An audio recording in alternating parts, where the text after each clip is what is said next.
price discovery. And I think that those could be beneficial to the entire ecosystem, both for investors who want to gain exposure, but also for individuals in the payment system that want to transact. Because in order to transact, if Bitcoin is going to play out to be this global payment system that I think most of us investors believe that it can be, it has to have a market cap where it can absorb millions of dollars of payments and transactions on a given day. When we first looked at Bitcoin a year and a half ago, it was in, I think, under $100 million market cap.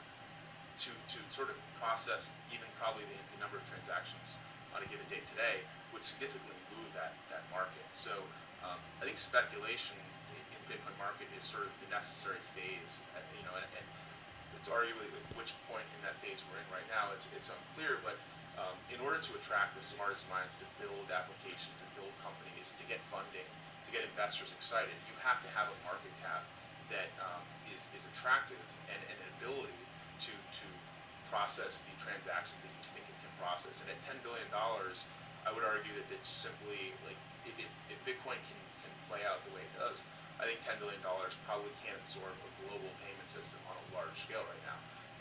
Is that number 100 billion? Is it 400 billion?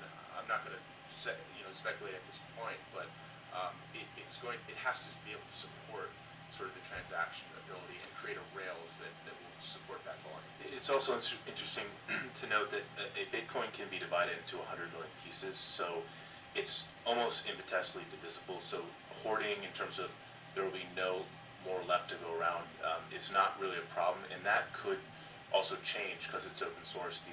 The network, the people who core developers could decide that, okay, maybe we have to even make it more divisible.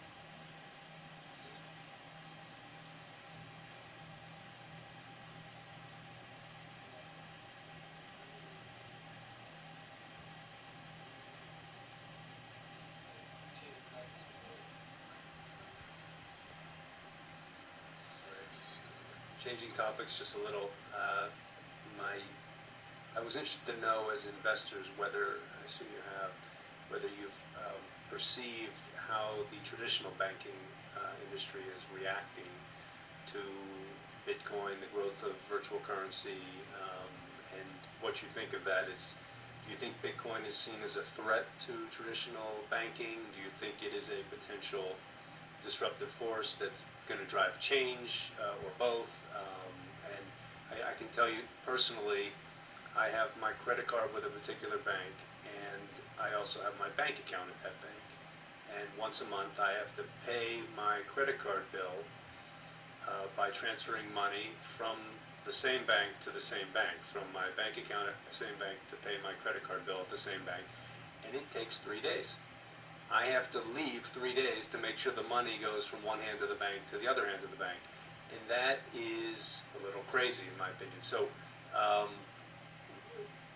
I guess I've sort of prejudged the answer, but I wanted to hear how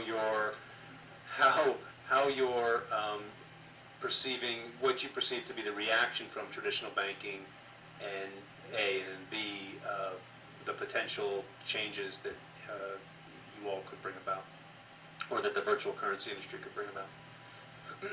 I've been involved in the Bitcoin space now since I guess early 2012, and I like to think about the evolution of Bitcoin as follows, and it's a little different than Fred's phases. I have my own 5 phases. So phase 1 was the kind of the experimental phase, 2009 to 2011. It was technology, was a protocol, hackers playing around with it, but there was no value attributed to it. In the summer of 2011, there was a price spike. A lot of people attributed to the awareness created by the Silk Road site. And at that point in time, you started seeing kind of Generation 1 Bitcoin companies getting created. Entrepreneurs, angel investors like myself investing in some of those companies.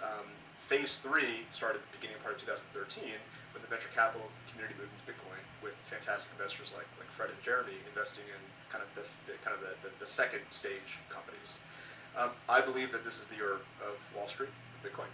And I'll come back to that in a second. And then phase 5, I believe, is mass consumer adoption. And it's only going to be possible for mass consumer adoption when there's a monetary base, as Cameron mentioned, that is large enough to support it. And more importantly, all the great companies that these investors are backing launch their products and services to make it much easier to buy, hold, and use Bitcoin.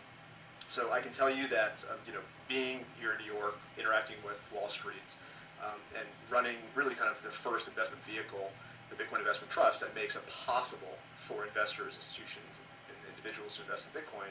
I can tell you that I can fill my schedule 3 times over with meetings and educational sessions and breakfasts and lunches and dinners with all the major banks. And specifically to answer your question, banks today are multifaceted. There's certain divisions that are incredibly excited about Bitcoin.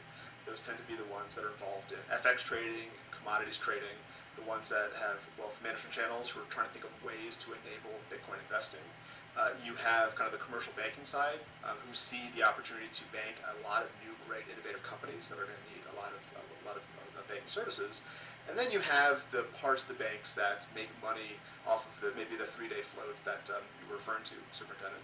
And I think ultimately where they will likely end up is having to incorporate Bitcoin into their business, or perhaps even rethinking the way that they do their business. And maybe it affects top-line revenue, but I really do think it's going to take out a tremendous amount of costs out of the system that they should benefit from if they implement these changes. This morning,